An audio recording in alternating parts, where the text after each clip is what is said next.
और जैसे ही बहू ने कामी को उसकी मशूका और सोनू की बातें बताई ना, ओ उसका तो रंग ही उड़ गया था। और सिर्फ रंग ही नहीं उड़ा, पक्का लांती चेहरा हो गया था उसका। अल्लाह की कसम मजा आ गया। और इसीलिए बुजुर्ग फरमाते हैं किसी पे इल्जाम लगाने से पहले अपनी मंजी थले डांग फेर लो। हमने उसके साथ उल्टा किया है। उसने झूठा इल्जाम लगाया, हमने उसकी मंजी थले डांग फेर दी। ओए यार जल्दी करो, 10 मिनट के काम को तुमने घंटा लगा दिया है। थोड़ा सा रह गया चौधरी साहब, 5 मिनट में हो जाएगा। और ठीक है जल्दी करो। राव काशिफ भी रह गया, उसकी मंजी भी ठोकनी है बाबू। इलेक्शन में भी 1 साल है, उसकी मंजी में खुद ठोकूंगा अल्लाह के हुक्म से।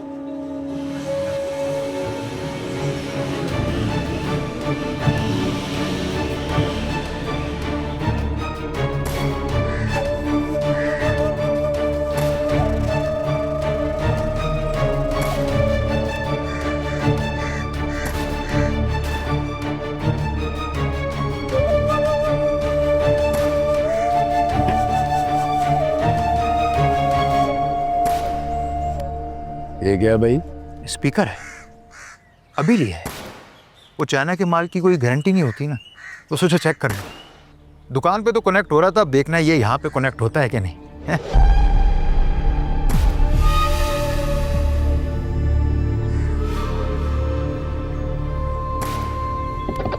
ऑन है जी।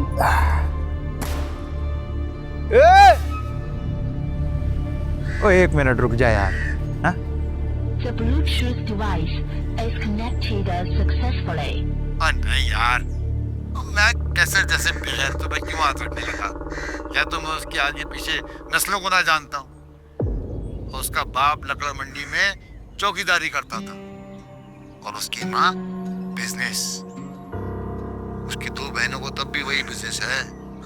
एक का कराची में अपना शोरूम है, दूसरी का मुल्तान में। समझ रहे हैं ना कौन से शोरूम की बात कर रहा हूँ मैं? हैं? नहीं, मैं नहीं समझा। वो बड़ा बोला है तू भाई। अगले जुमे चल मेरे साथ मुल्तान। छोटी के साथ तो मेरा कारोबार अब भी चलता है। महीने में 1-2 चक्कर लगा लेता हूँ। खुदा की कसम, ऐसी पटाखा बंदी मैंने अपनी पूरी जिंदगी में नहीं देखी। तुझे खुश कर देगी। ओ मैं ऐसा बंदा नहीं हूँ राव साहब। तू ऐसा बंदा नहीं है, लेकिन वो ऐसी बंदी है। 30 से ऊपर की हो गई है, लेकिन अभी तक 18 की लगती है। ऐसी फनकार और कारीगर बंदी तूने कभी नहीं देखी होगी। किसी की बहन बेटी पर ऐसी बात करना ठीक नहीं होता। और किसी की नहीं, बाबू कैसर की बहन की बात कर रहा हूँ। उस बेगैरत को भी पैसे भेजती है वो। उसी के पैसों से उसने यहाँ गाड़ियों का शोरूम खोल रखा है। और खुद ही सोच, जिसकी बहनें 2 नंबर बिजनेस करती हों और भाई उन्हीं बहनों की कमाई खाता हो, तो ऐसे हराम खोर बाबू कैसर से मैं क्यों सुलह करूंगा?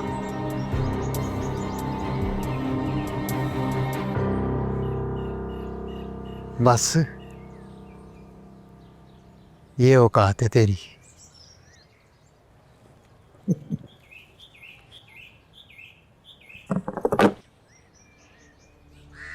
और तकलीफ के लिए माफी, और फिर शुरू करो।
अभी ठीक कह रहे थे।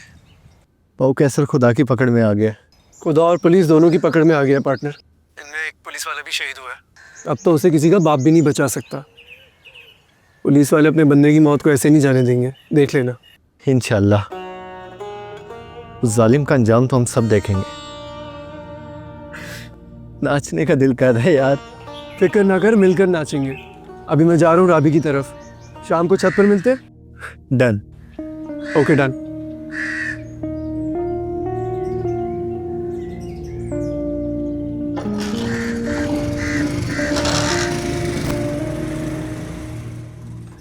हाँ भाई सोनू डेंजर,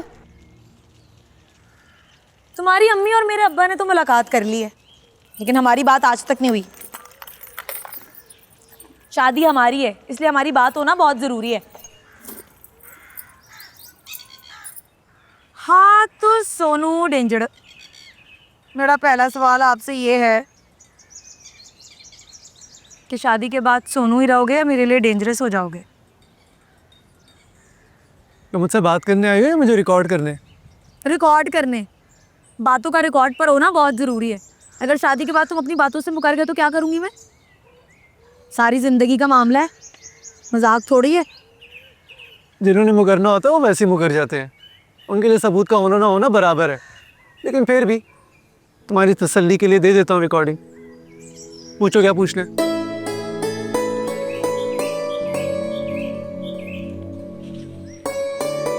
क्या हुआ, रिकॉर्डिंग नहीं करनी? फिर तुम्हें मैं अच्छी लगती? हाँ। कब से? जिस दिन तुम गाना गा रही थी, तुम्हारी आवाज ने माँ के पैरों को आवाज दी थी।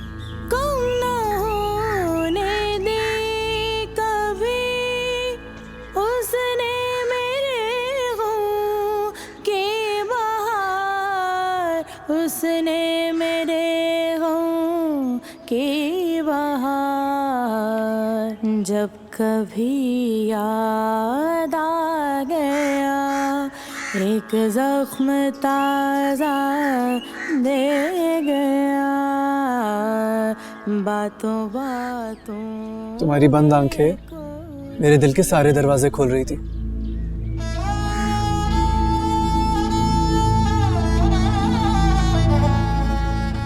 गा रही थी, माँ रक्स कर रही थी, और मैं दिल ही दिल में ये दुआ कर रहा था कि अल्लाह करे इसे मुझसे मोहब्बत हो जाए।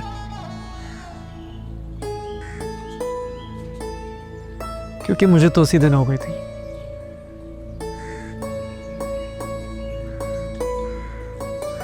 उस दिन मैंने पहली बार तुम्हें गौर से देखा।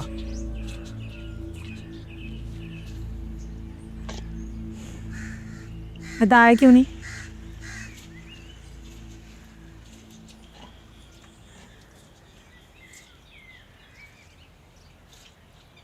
क्योंकि बताते तो सभी हैं, निभाते बहुत कम लोग हैं। मैं शायद बताने वालों की लिस्ट में नहीं आना चाहता था ना, इसलिए मैंने सोचा कि वक्त के साथ तुम्हें खुद ही मालूम हो जाएगा। लेकिन लगता है मालूम हो गया है। हो गया है। जब लड्डू ने हम पर चादर डाली थी और तुम मुझे घर छोड़ने आए थे,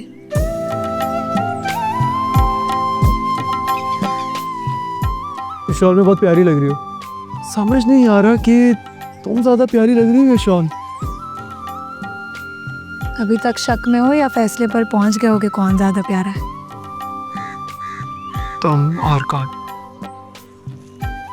ठीक है फिर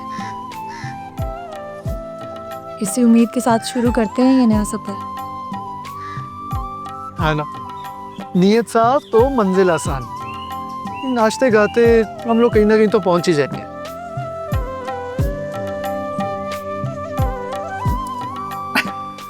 तो फिर नाचो मेरे इशारों पर। अरे बैग चलो।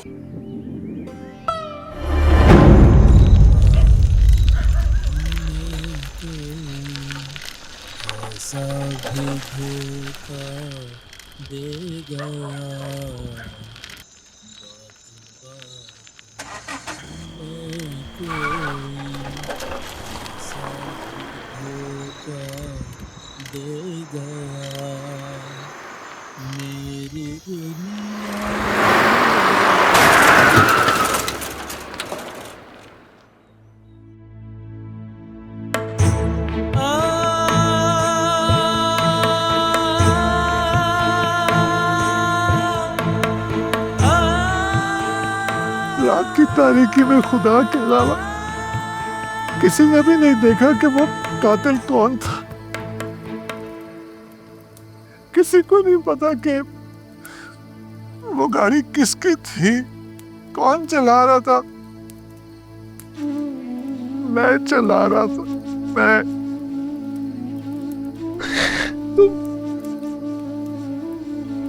हमेशा मुझसे पूछती थी ना कि मैं चुप क्यों होता हूँ।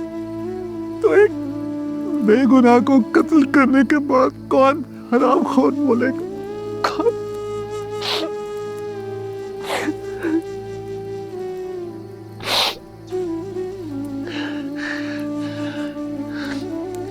शौकत से शादी के बाद मुझे लगा जैसे फरहा ने मेरे साथ बेवफाई की। उसने बेवफाई नहीं की थी, मेरी रीढ़ की हड्डी कमजोर थी।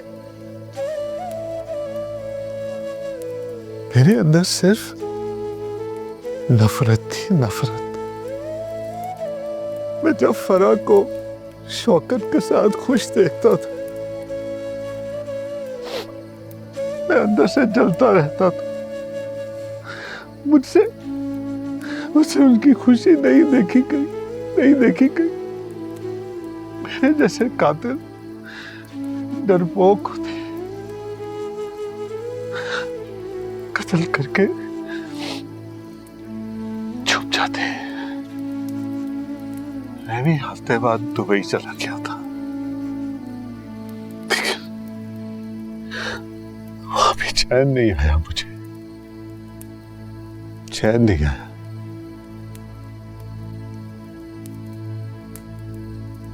तीन साल बाद जब मैं वापस आया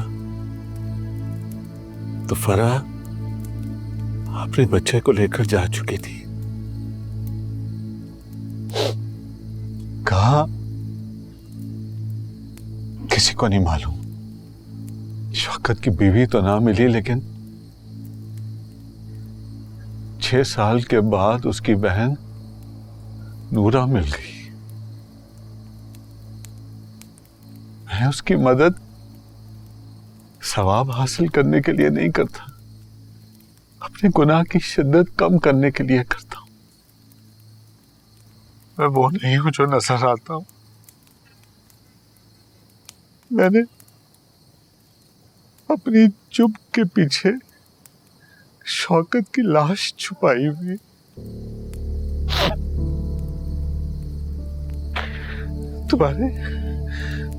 तुम्हारे कमरे में एहसान नहीं, एक कातिल छुपा हुआ। कातिल। हाय रब्बा, हाय रब्बा,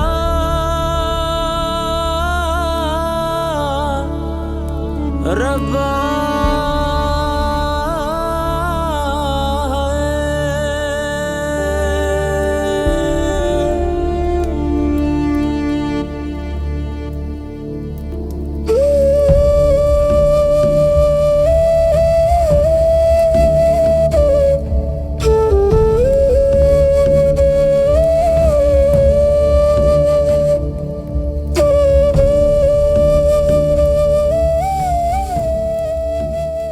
तो अब उस कातिल का क्या करूं?